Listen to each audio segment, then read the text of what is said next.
In today's video, I'm going to show you how to enable or block cookies in Chrome, step by step. This is a simple setting, but it can make a big difference depending on whether you want websites to remember your preferences, keep you signed in, or limit tracking for more privacy. If you find this tutorial helpful, make sure to hit the like button and subscribe for more easy tech guides. Alright, let's get started. First, open Google Chrome on your computer. Once Chrome is open, look to the top right corner of the browser window and click the three dots menu. This is where you'll find the main Chrome settings. From the drop-down menu, click Settings. After the Settings page opens, look at the left-hand side and click Privacy and Security.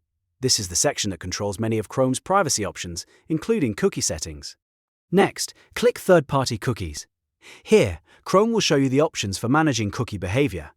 If you want to allow third-party cookies, select the option that says Allow Third-Party Cookies. This turns them on and lets more websites and services store information in your browser. If you want to block third-party cookies instead, choose Block Third-Party Cookies. This can help reduce tracking and improve privacy, although some websites may not work exactly the same way after this change. Once you've selected the option you want, your settings should be saved automatically. That means you can just close the Settings tab and continue browsing. If you ever want to come back and change it again, just repeat these same steps and switch to the other option. And that's it. You've now learned how to enable or block cookies in Chrome. It only takes a few clicks, but now you know how to control your browser privacy the way you want. If this video helped, please give it a thumbs up and subscribe for more simple tutorials, just like this one.